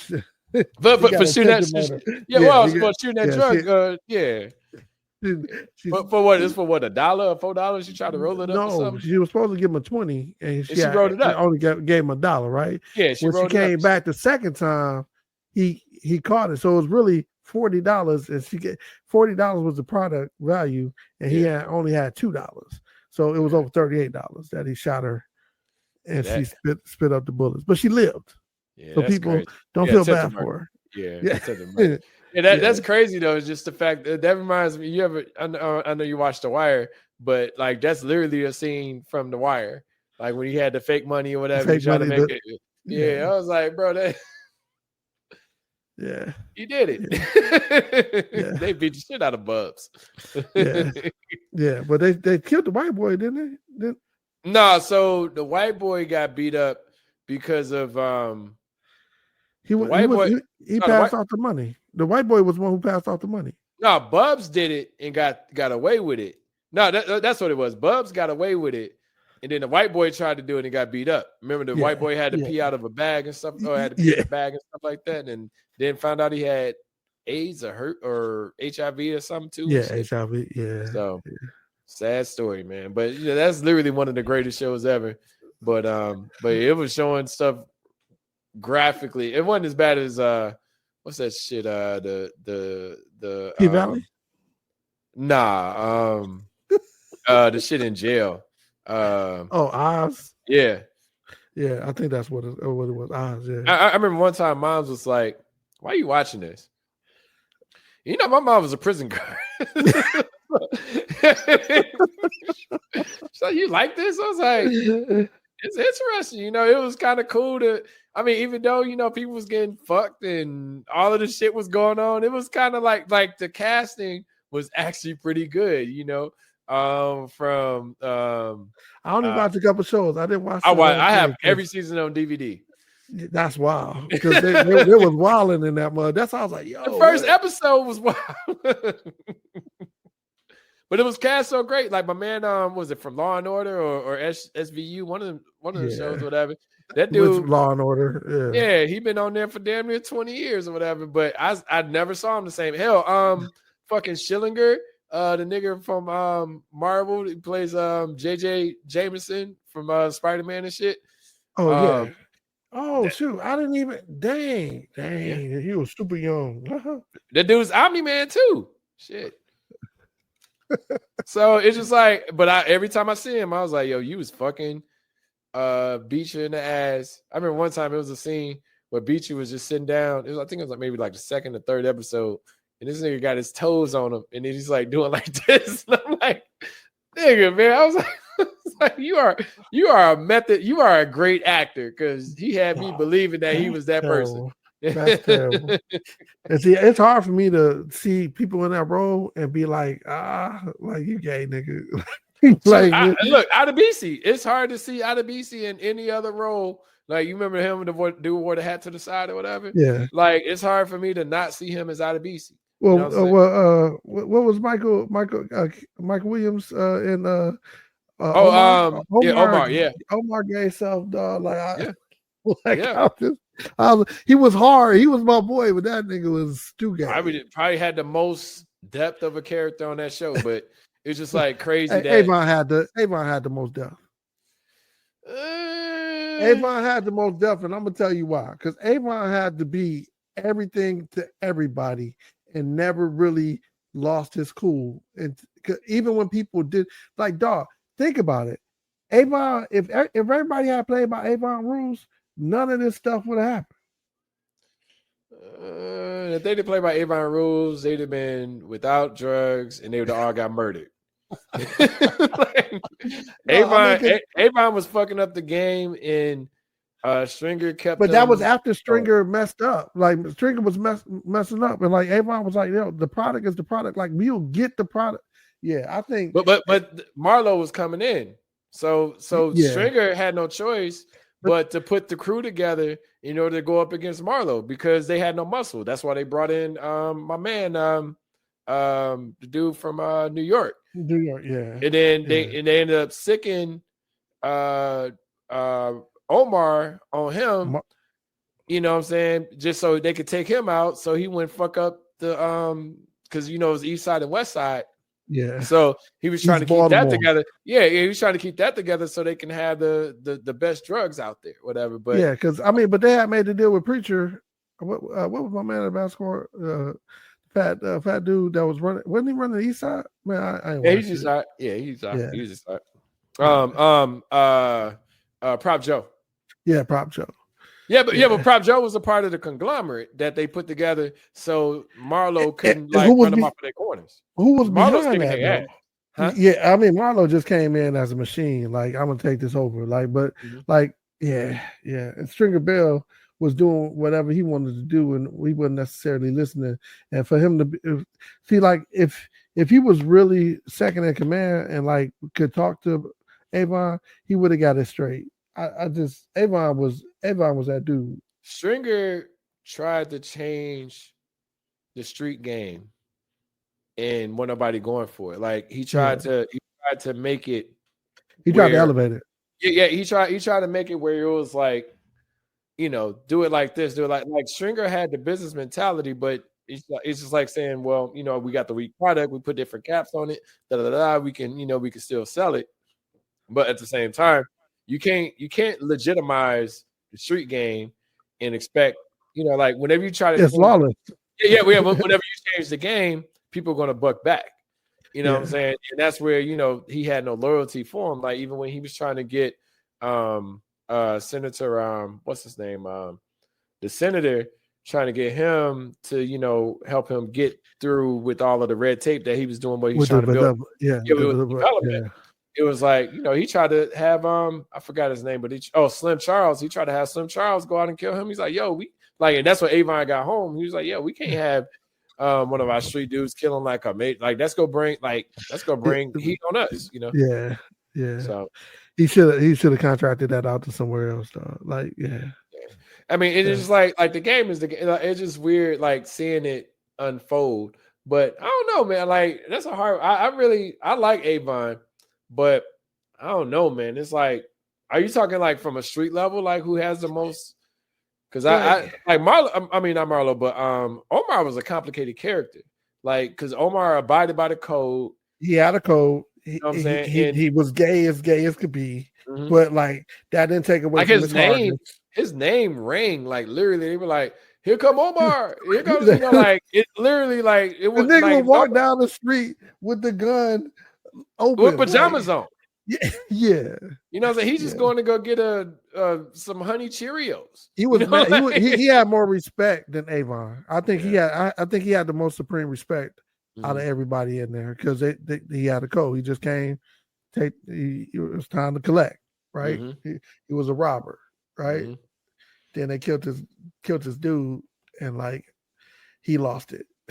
Yeah, I thought it was some bullshit when the nigga jumped out of like a 4-story apartment, but other than that, I mean, it was jump, not lowering itself down. Because I think you might be able to do it if you lower yourself down and be like, okay, like.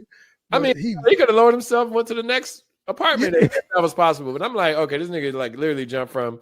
It had to been like at least 2 stories. I'm gonna give him the benefit of the doubt and say it was 2, but I felt like it was 4. But they was like, nah, ain't no way he landed. You know what I'm saying? Like he walking around with a limp, still got the respect out there. Yeah. So, I mean, but like I said, Avon went from jail, went to being back, and he had to pull so many strings. Even like I just look at Avon as being like he ran it, and even when people weren't doing what he asked to do, he knew he made moves to make it work.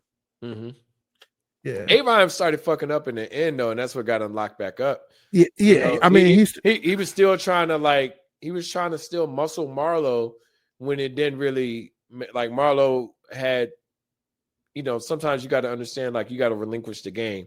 Not relinquish. I mean, you got to fight for it, but he didn't have the muscle to fight. Like everything he was doing, like Marlo was just like one time they were sitting outside the car and Marlo had, might have been Chris. I can't remember, but walked up to the car and just popped in and got shot. You know what I'm saying? And Avon was like, yeah, that's what the game is. And I'm like, bro, like, he was stuck. And then they got caught with all the guns. I'm like, bro, like you literally just got out of jail or prison, whatever, off of technicality. And you in here with all of these guns and all of these, and Stringer did give him up on that one though, but it's still like he was about to go to war. Stringer wanted to run it his way, right? Yeah. Mm-hmm. Yeah. But niggas die every day, B.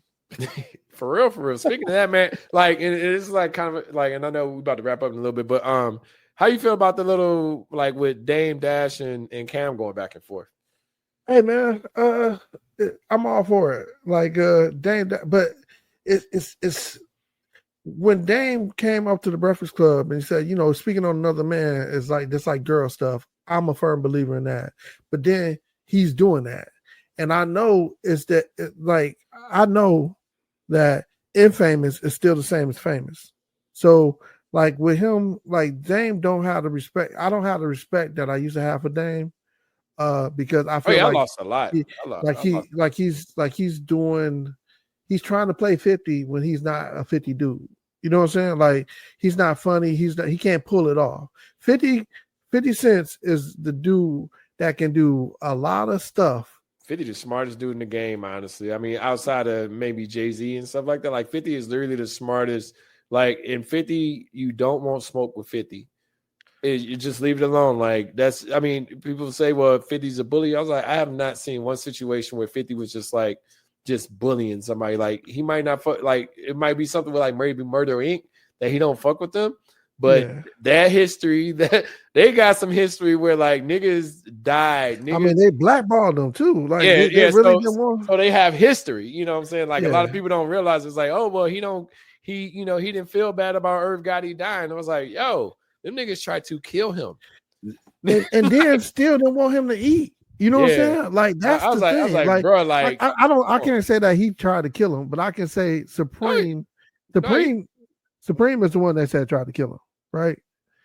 And Supreme and Irv ran together. Yeah, not so. Supreme is on his own level, right? Supreme was Supreme, but what I'm saying is like Irv was working with Supreme, so it's kind of like. But he was on the music side, like he wasn't really on the street side. You know what I'm saying? Like, I like I said, I lost respect. I fuck with 50. Like you ain't gotta like him, but shit, like that nigga, like if anybody ever go at him, he goes right back at him back, and he goes at him hard, and people don't like how hard he goes back at him. I mean, that's but do you think Cam was inbounds for going like trying to spend money with his son to try to do him over? That was a whole different thing. Like, so Cam ended up coming on and talking about it, and what Cam said was Boogie called him to come on the show. That's Dame's first son, but Boogie called him to come on the show, so he was giving him money to like he said, like he was like the optics are bad because the whole situation kind of blew up. But Boogie called him to come on the show. It wasn't he reached out to him type of deal. So it's kind of like I like that part. Like if it was Cam doing it to him, I get it. But Boogie reached out to him and told him like, hey, look, I wouldn't mind doing an interview on your show, but it didn't have to be associated with my pops type of stuff. So. Yeah, I mean, I respect that. Like, if you say, hey, you calling me, like, you want to do a show, I ain't got to get into your pops thing, but it's still good for TV, Right. And see, like, again, Dame, he talks a lot like, dang, who was that lady name that I can't, I don't really vibe with? Jaguar, right?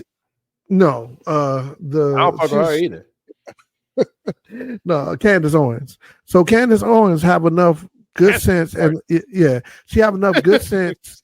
She has enough good sense and good energy. I mean, she knows business and she knows how things work good enough to to slide that bullshit in on the back end, right? Yeah, So Candace is a smart motherfucker. Like I listen to her sometimes. Like I said, I don't listen to her on the regular, but I'll listen to her. I'm like, okay, she's not that far off. But she'll say something like you said, she'll slide some shit in. You be like, hold up.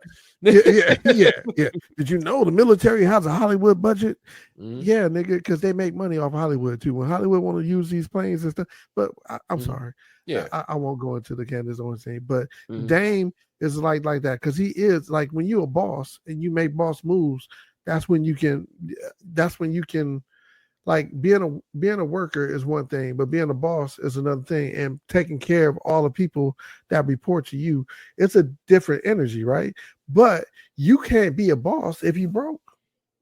You can't be a boss if you don't like. This is what I learned from like working with CEOs and stuff like that. Like they always show you love and they always credit the people that work with them. So they look at themselves, at least from the ones I've seen, they look at themselves not as servants, but they look at it as you guys are doing the work to make me look good. So I even see that from like, even as a product manager, I'm like, I'm not doing any of the coding. I'm not doing any of the I mean, I do some QA, you know what I'm saying? But I'm just saying like, if they're not doing the development or the work that needs to be done within the sprint time, and I'm not planning it accordingly, then I look bad. You know what I'm saying? So they're essentially making me look good by doing the work that they're supposed to do. You know what I'm saying? And that's how I see it from thinking of a larger perspective. But the thing with Dame that, you know, that really didn't sit well with me. This was a few years ago when he did that, when he was talking about like, well, nobody, like you can't call somebody else your boss. And I'm like, well, no, like everybody has to work for somebody to understand how to be a boss. And you can't just become boss. He was like, well, I was a boss in the street. I was like, well, everybody, like, that's where a lot, like I had to learn this as a person that everybody path is not my path.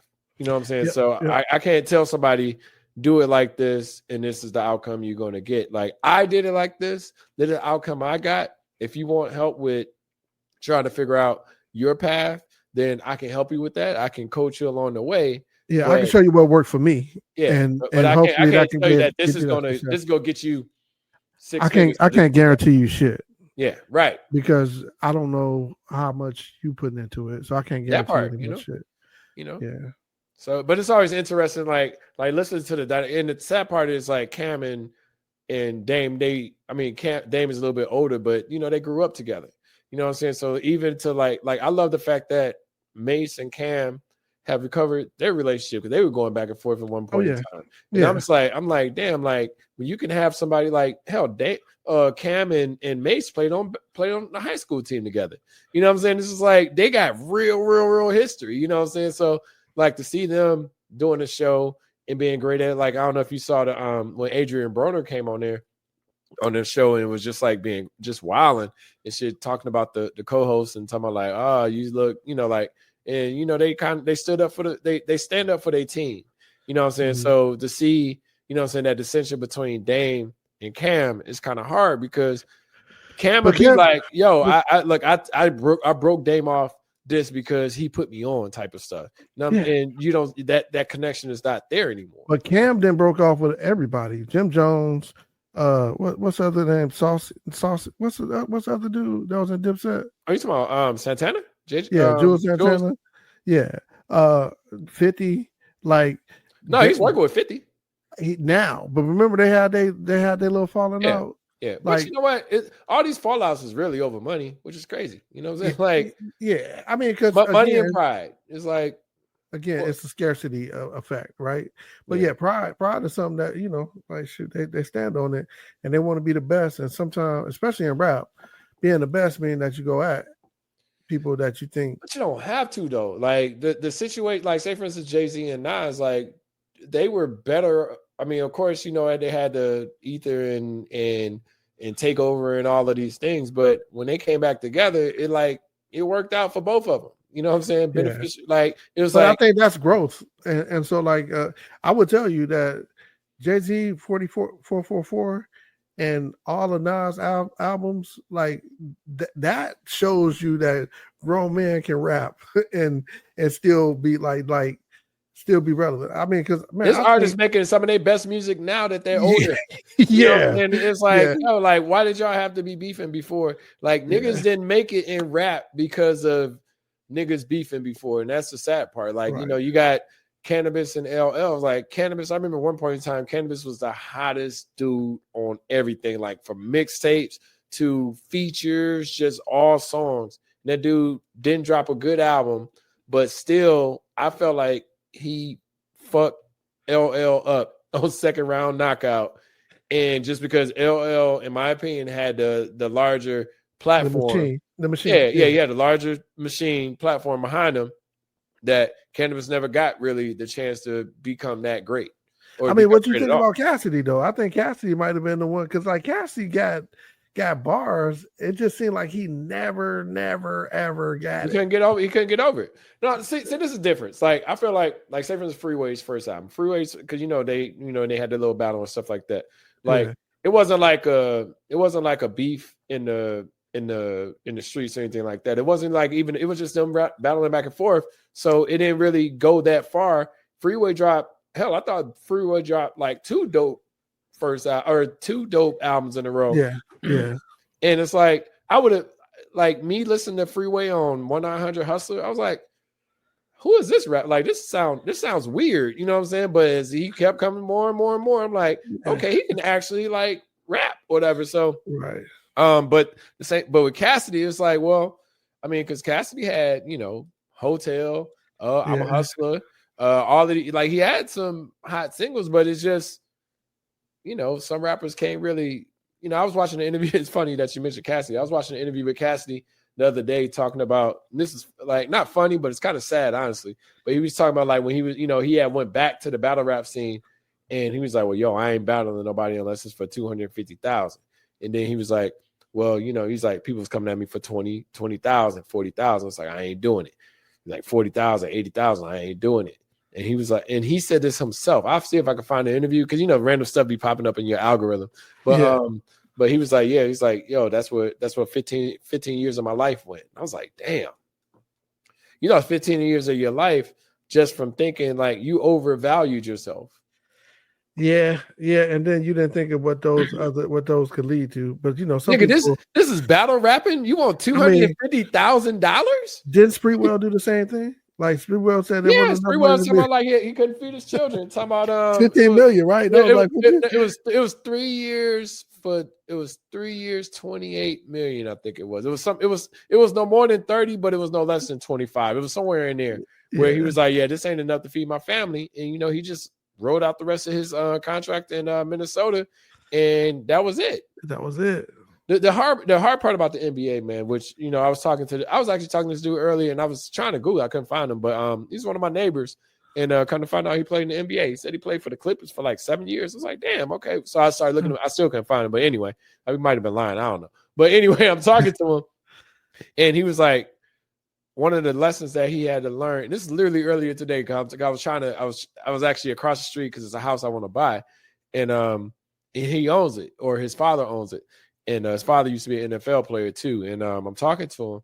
And he was like, yeah, one of the he's like, I had two asshole moments, and I can remember one right now, but it was associated with the same thing, but he said he had two asshole moments. And one of the asshole moments was that it was a guy, Brian Oliver, used to be in the NBA. Yeah, I remember Brian. Yeah, with the glasses. So they was cool. And he was telling me how he was talking about how he's going to go play overseas. And he's like, yeah, I'd never go overseas. Like, you washed, da da da. But he said one thing that he realized was that if you go play overseas, you gonna be taken care of and all that stuff and da da da. And I was like, I mean, yeah. Like, you literally go, like, you're not making less than $500K. He was like, if you play over there, you automatically get salary increases every year. And this is like in the 90s, you automatically get salary increases every year from like $250,000. Brian Oliver went over there and played like 15 years. You know what I'm saying? So he's in the millions, you know what I'm saying, at this point in time. Well, yeah, somewhere around there. He's close to $1 million a year, not even playing. So it's like, he's like, that was one of the asshole moments. Then he said it was another player that, kind of did the same thing.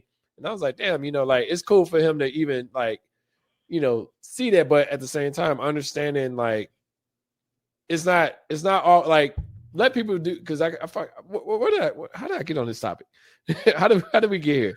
Oh, people messing up the money. It's free will messing up the money. Yeah. So free will messing up the money. So it was like, well, this dude got his money in over here in the U.S. and went on and got more money, and like you said, you said per diem. He's not paying for where he stays. He's not paying. The people that he was coming over to come watch him play, like they weren't paying for the club was paying for them to come over here. So it's just like, well, get the money. Shoot, what's his name? Dominique Wilkins. I was watching a thing with him. Dominique went and played for Greece. I think it was Greece. And when he left San Antonio, and he ended up coming back and playing for Boston because he wanted to be here in the U.S. But, he went over there. He's like, they took care of everything. He had to worry about nothing. They paid him I think it was like $5 million or something like that. And $5 million at that point in time, hell, Jordan wasn't even making $5 million at that time.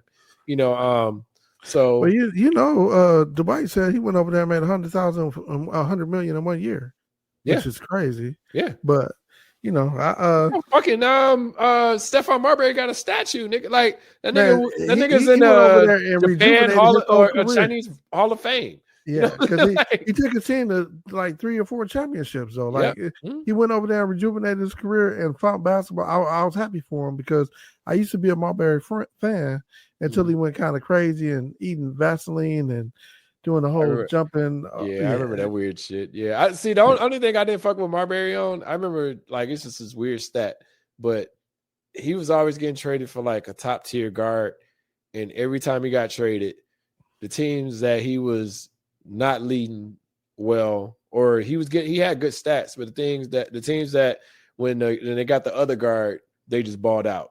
So like, say for instance, he was traded for Jason Kidd for the Nets. And when Jason Kidd got there, they was a whole different team, and they went to 2 finals. So it's and then even when he got traded from Phoenix, Phoenix got Steve Nash. Went from literally every team he got traded from got better when he left. And I was like, damn, it was weird. It was a crazy ass, it was something, how you just be like, you put 2 and 2 together, like, damn, that's fucked up. But I mean, his numbers are justified. I mean, I think he averaged like 17 to 18 a game and like 9 assists. So outside of that Vaseline shit, I mean, he had a terrible time in New York too. But that Vaseline shit fucked him up. He was in Boston, I think, at that time. So but man, all right, it's time to wrap it up. Yes, sir. Well, thanks, man. Like I said, my neck is way better. I'm in a better position now. I can raise my arm without my shit hurting. Feel good to have these conversations. Like I said, I was gonna text you on Thursday, but I was glad that you was able to jump on short notice and had this conversation. And like I said, I don't want to take up too much of your Saturday, but at the same time, I want to make sure that we was able to have a converation.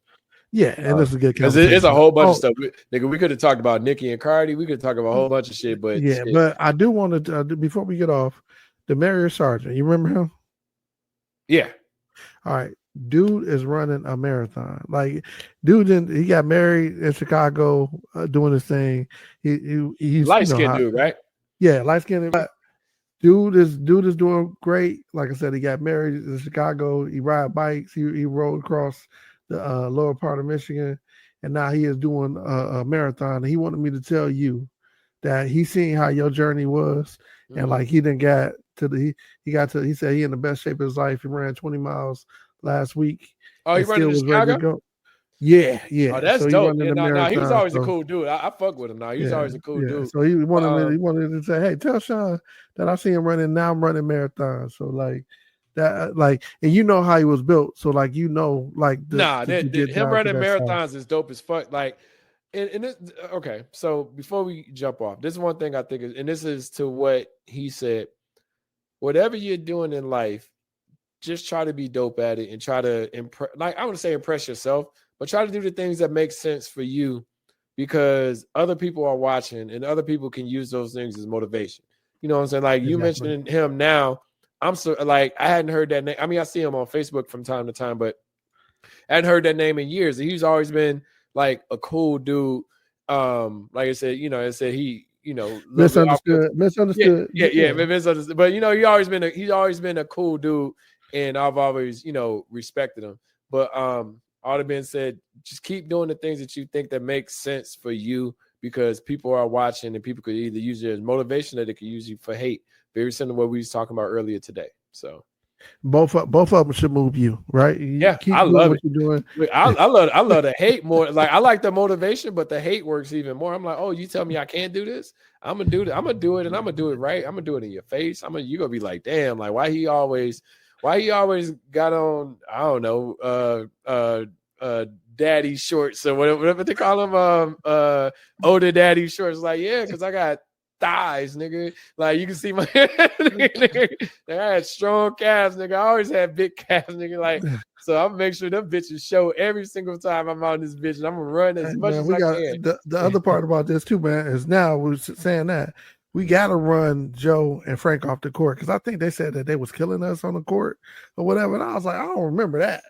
I don't remember y'all running us off the court. Like, I can say this, like, in the past like 2 years, I haven't, because nigga, I was still hooping like up to like 2023, so like I'm talking about like playing like 3-4 times a week, like consistent, because that's how I always kept the weight down or whatever. So nigga, I ain't never like really lost it. So now, of course I'm not, like go be, I like the jump shot more than I like the layup, but but hey, that's old man game, right? That's old man game. I'm still strong in the paint. I eat in the paint. That's what I do. Like, I'm going to play tomorrow, outside. You know what I'm saying? So like, but yeah, we gotta make that happen, Captain.